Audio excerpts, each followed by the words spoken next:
जय श्री राम। कल हमने सुना कि पृथ्वी सभी देवताओं के साथ श्री विष्णु भगवान की स्तुति करती है कि मुझे इन दुष्ट आत्माओं के भार से मुक्त करो। तो सभी देवताओं की स्तुति से प्रभु श्री हरि विष्णु प्रसन्न होते हैं और श्री विष्णु की स्तुति करते हुए सभी देवता कहते हैं कि हे प्रभु, परा और अपरा दोनों विद्याएं आप ही हैं। हे नाथ, ये दोनों आप ही के मूर्त और अमूर्त रूप हैं। हे अति सूक्ष्म, हे विराट स्वरूप, हे सर्वज्ञ, हे पर ब्रह्म, हे शब्द ब्रह्म, ये दोनों आप ब्रह्म के ही रूप हैं। आप ही ऋग्वेद, यजुर्वेद, सामवेद और अथर्ववेद हैं। आपकी शिक्षा कल्प, निरुक्त, छंद और ज्योतिष शास्त्र हैं। हे प्रभु, हे अध्यक्षज, इतिहास, पुराण, व्याकरण, मीमांसा, न्याय, धर्मशास्त्र, ये सब आप ही हैं। हे आदिपते, जीवात्मा, परमात्मा, स्थूल सूक्ष्म देह, उनका कारण, अव्यक्त, इन सब के विचार से युक्त जो अंतरात्मा और परमात्मा के स्वरूप का बोधक वाक्य है, वह भी आपसे भिन्न नहीं है। आप अव्यक्त, अनिर्वाच्य, अचिंत्य, नाम वर्ण से रहित, हाथ पांव और रूप से हीन, शुद्ध, सनातन और पर से भी परे हैं। आप एक कर्ण होकर भी सुनते हैं, नेत्रहीन होकर भी देखते हैं, एक होकर भी अनेक रूपों में प्रकट होते हैं, हस्तपाद आदि से रहित होकर भी बहुत वेगशाली और ग्रहण करने वाले हैं, सबके अवेद होकर भी सबको जानने वाले हैं।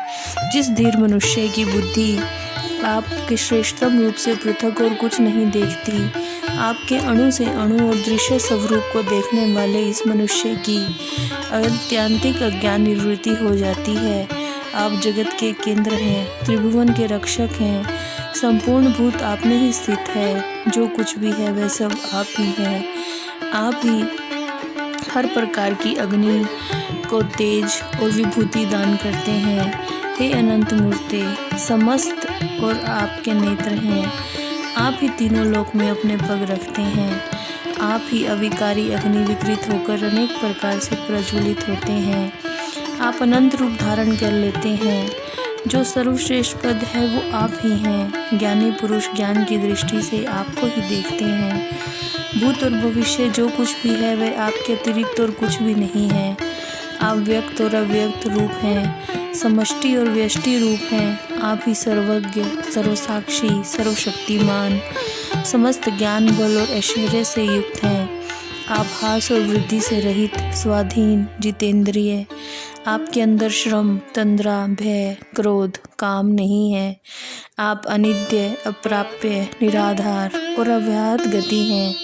आप सबके स्वामी हैं, अन्य ब्रह्मादि के आश्रय हैं, सूर्यादि तेजों के तेज और अविनाशी हैं।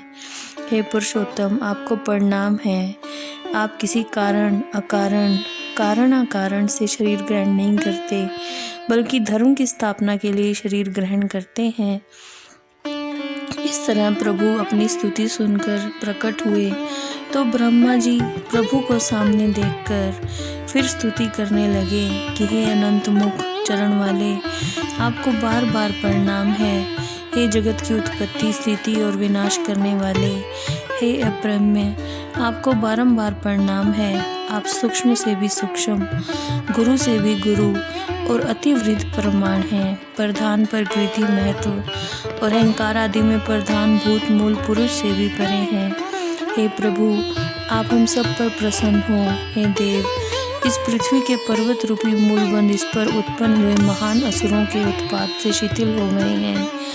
हे परम दयालु, यह जगत का भार उतारने के लिए हम सब आपकी शरण में आए हैं। हे सूर्यनाथ, हम और यह इंद्र, अश्विनी कुमार और वरुण, ये रुद्रगण, वसुगण, सूर्य, वायु, अग्नि, ये आदि अन्य सारे देवता यहाँ उपस्थित हैं। आप हम सब पे कृपा करें और ऐसा वरदान दें जिससे हम समस्त दोषों से मुक्त हो जाएं। जय श्री राम।